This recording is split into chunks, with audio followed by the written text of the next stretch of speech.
Hello everyone, I am Vardhan. Welcome to our channel TradeX. Stock market investing through wealth create చేసుకోవడానికి ఒక high growth opportunity ఉన్న stock analysis తో మనం ముందుకు వెళ్దాం. మీరు మీ కోసం ఒక స్ట్రాంగ్ పోర్ట్ఫోలియోని బిల్డ్ చేసుకోవాలి అనుకుంటే మీ దగ్గర ఒక స్ట్రాంగ్ స్ట్రాటజీ ఉండి తీరాలి. ఈ స్ట్రాటజీ కోసం మీరు చాలా పారామీటర్స్ని తెలుసుకోవాల్సి ఉంటుంది. అలాగే హై గ్రోత్ ఉన్న గుడ్ స్టాక్ని ఐడెంటిఫై చేయడానికి కంపెనీ ఫండమెంటల్స్ అలాగే టెక్నికల్ విషయంలో ఇన్ డెప్త్ అనాలిసిస్ పారామీటర్ని ఫాలో అవ్వవలసి ఉంటుంది. ఒక ఇన్వెస్టర్గా మీరు లాభసాటిగా ఉండాలి అనుకుంటే ఇప్పుడే మా ట్రేడెక్స్ ఛానల్ని సబ్స్క్రైబ్ చేసుకోండి. ట్రేడెక్స్ ఛానల్ మీకోసం గ్లోబల్ వైడ్ స్టాక్స్ని అన్ని పారామీటర్లో ఇన్ డెప్త్ అనాలిసిస్ చేస్తూ మీ పోర్ట్ఫోలియోని ఎప్పుడు లాభాల్లో ఉండేలా చూస్తుంది. అందుకే మీ ఇన్వెస్ట్మెంట్ జర్నీని మా ట్రేడెక్స్ ఛానల్తో స్టార్ట్ చేయండి. ఈ ఎపిసోడ్లో మనం టైర్ సెక్టార్ నుండి కమింగ్ ఇయర్స్ లో హై లెవెల్ రిటర్న్ ఇచ్చే ఒక కంపెనీని ఇన్ డెప్త్ అనాలిసిస్ చేస్తూ ఆ కంపెనీ మన పోర్ట్ఫోలియోలో ఉండాలా వద్దా అనే రైట్ డిసిషన్ ని తీసుకుందాం. Let's start. ప్రస్తుతం మనం అందరం వాహనాలపై ఎంత ఆధారపడుతున్నామో మనందరికీ తెలుసు. అయితే ఆ వాహనం సాఫీగా వెళ్ళాలి అంటే మంచి నాణ్యతమైన టైర్లే ముఖ్యమైనవి. అలాంటి నాణ్యతమైన టైర్ల తయారీలో అగ్రగామి సంస్థ ఎమరాల్డ్ టైర్స్ మ్యానుఫ్యాక్చరర్స్ లిమిటెడ్. ఈ సంస్థ కొద్ది సంవత్సరాల క్రితమే ప్రారంభించబడినప్పటికీ కేవలం వ్యాపార దృష్టితో కాకుండా దేశంలోని వాహనదారులకు నమ్మదగిన నాణ్యతతో ఉండే టైర్లను అందించాలనే లక్ష్యంతో ప్రారంభించబడిన సంస్థ ఎమరాల్డ్ టైర్స్ మ్యానుఫ్యాక్చరింగ్ లిమిటెడ్. స్థిరమైన అభివృద్ధి, కష్టపడి పనిచేసే టీం మరియు క్వాలిటీపై తమ దృష్టి ఈ కంపెనీ యొక్క విజయ రహస్యం అని చెప్పొచ్చు. ఈ సంస్థకు ISO సర్టిఫికేషన్, ఇతర అంతర్జాతీయ నాణ్యత ప్రమాణాలు కూడా ఉన్నాయి. ఈ సంస్థ తయారు చేసే ప్రతి టైర్ ఒక నిబద్ధతని రిఫ్లెక్ట్ చేస్తుంది. ఎమరాల్డ్ టైర్స్ ప్రధానంగా ట్రాక్టర్లు, ట్రక్కులు, బస్సులు మరియు ఇతర వాణిజ్య వాహనాల కోసం తయారు చేయబడుతున్నాయి. ప్రతి టైర్ అత్యాధునిక సాంకేతికతతో కూడిన ముడి పదార్థాలతో తయారు చేయబడుతున్నాయి. భద్రత, నాణ్యత మరియు దీర్ఘకాలికతను ప్రాతిపదికగా తీసుకుని తన ప్రయాణాన్ని ప్రారంభించింది ఎమరాల్డ్ టైర్స్ మ్యానుఫ్యాక్చరింగ్ లిమిటెడ్. నేడు భారతదేశంలోనే కాక అంతర్జాతీయంగా కూడా విశ్వసనీయత సాధించిన టైర్స్ తయారీ సంస్థగా ఎదిగింది. ఎమరాల్డ్ సంస్థలో పనిచేస్తున్న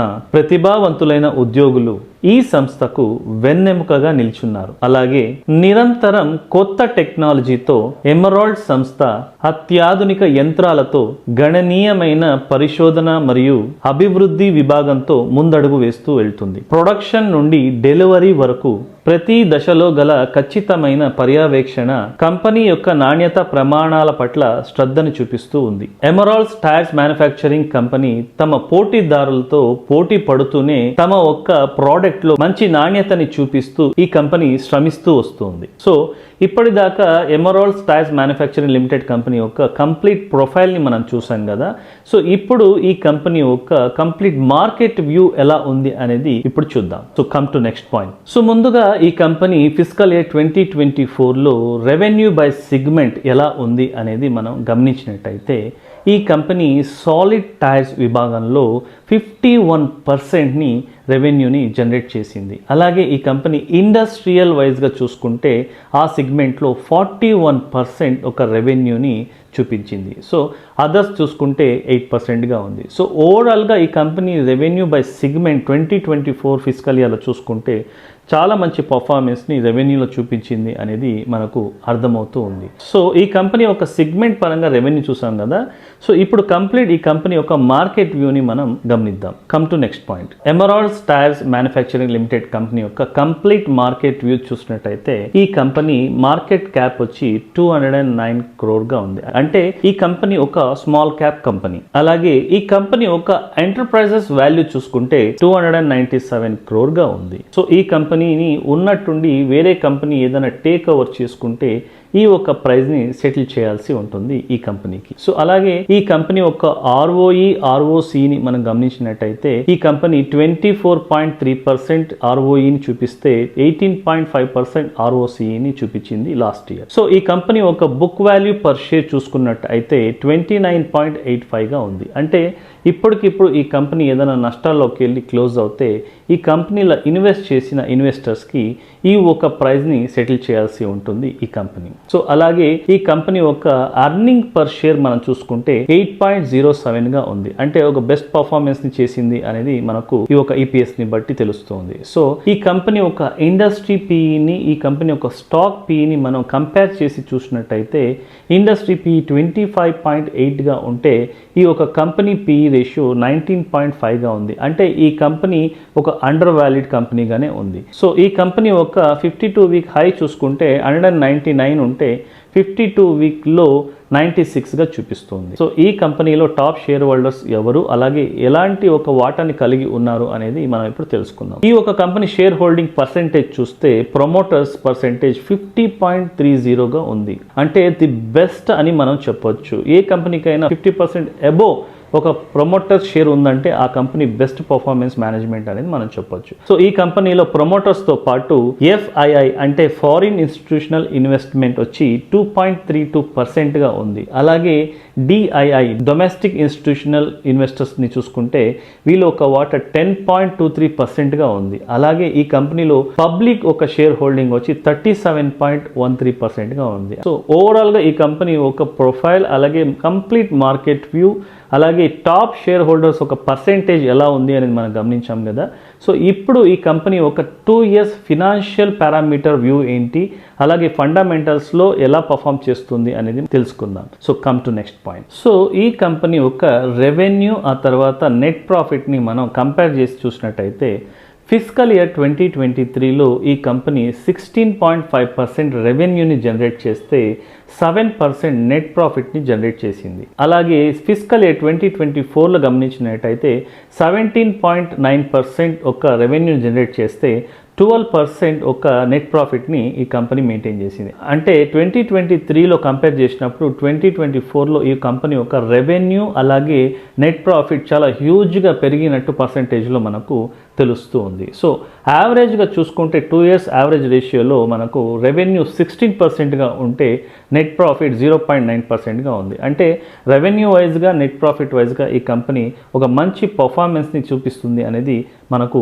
తెలుస్తూ ఉంది. So come to next point. ఈ కంపెనీ ఇన్వెస్టర్స్కి ఆర్ఓఈ అలాగే ఆర్ఓసిలో ఎలాంటి గ్రోత్ని చూపిస్తుంది అనేది 2 years ఫినాన్షియల్ పారామీటర్ వ్యూలో మనం తెలుసుకుందాం. సో ఫిజికల్ ఇయర్ 2023లో ఈ కంపెనీ ఆర్ఓఈ 20.95%గా ఉంటే ఆర్ఓసిఈ 17%గా గ్రోత్ ఉంది. అలాగే ఫిజికల్ ఇయర్ 2024లో ఆర్ఓఈ వచ్చి 24.3% ఉంటే ఆర్ఓసిఈ 18.5%గా ఉంది. సో కంపేర్ చేసినప్పుడు ఫిజికల్ ఇయర్ 2023కి 2024కి 2024లో ఈ కంపెనీ ఒక మంచి గ్రోత్ని ఆర్ఓఈ ఆర్ఓసిలో చూపించింది అనేది మనకు అర్థమవుతుంది. సో ఈ కంపెనీ యావరేజ్గా ఆర్ఓఈ 21.95% ఇస్తే ఆర్ఓసి 17.45%గా ఇస్తుంది. అంటే ఓవరాల్గా బెస్ట్ రిటర్న్స్ని ఈ కంపెనీ జనరేట్ చేస్తుంది ఇన్వెస్టర్కి అనేది మనకు ఈ ఒక ఆర్ఓఈ ఆర్ఓసిని కంపేర్ చేసి చూసినప్పుడు అర్థమవుతుంది.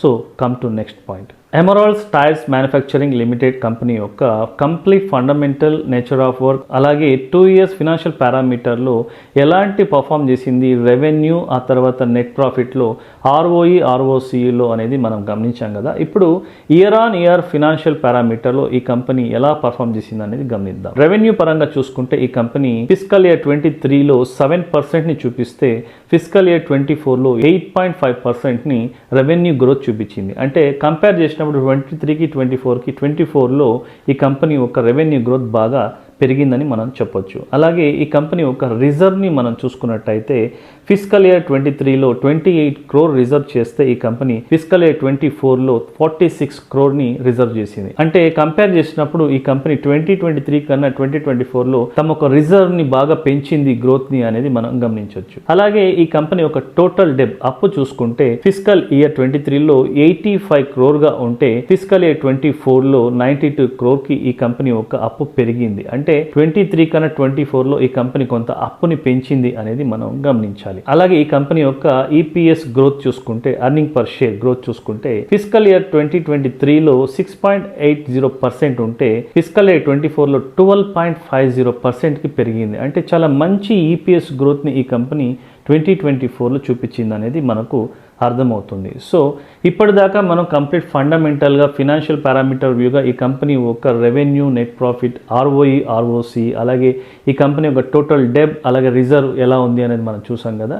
సో ఇప్పుడు టెక్నికల్ ఆస్పెక్ట్లో ఈ కంపెనీని మనం గమనిద్దాం. అంటే ఈ కంపెనీ ఇప్పుడున్న ప్రైస్ యాక్షన్ నుంచి ఎలాంటి ఒక మూమెంట్ని చూపిస్తుంది అనేది టెక్నికల్ ఆస్పెక్ట్ చూసి తెలుసుకుందాం. Come to next point. Emerald tyres manufacturing limited company ఒక 1 డే చార్ట్ని మనం గమనించినట్టయితే ఈ కంపెనీ ఒక ట్రెండ్ లైన్ని ఫాలో అవుతూ కంప్లీట్గా ఒక డౌన్ ఫాల్ని చూపించుకుంటూ వస్తూ ఉంది. అంటే ఈ కంపెనీ ఒక సపోర్ట్ని అలాగే మళ్ళీ ఇంకొక సపోర్ట్ని ఈ కంపెనీ క్రియేట్ చేసింది. సో దాంతోపాటు ఒక ట్రెండ్ లైన్ని కూడా ఫాలో అవుతూ వస్తుంది ఈ కంపెనీ ప్రైస్ యాక్షన్.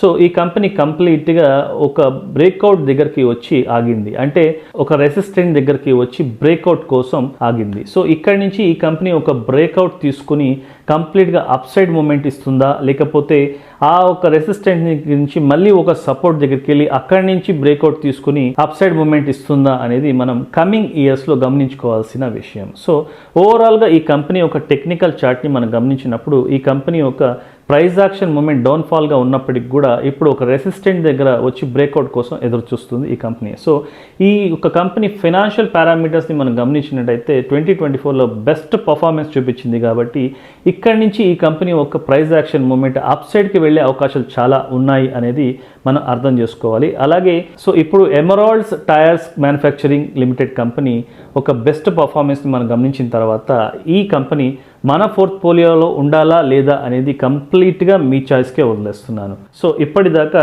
ఒక టైర్ మ్యానుఫ్యాక్చరింగ్ సెక్టార్ నుంచి ఒక బెస్ట్ కంపెనీ అనాలిసిస్ని మనం చూసాం కదా. సో నెక్స్ట్ ఒక వేరే సెక్టార్ నుంచి ద బెస్ట్ కంపెనీ ఒక ఇన్ డెప్త్ అనాలిసిస్తో మళ్ళీ మీ ముందుకు వస్తాను. Until then signing off Vardhan.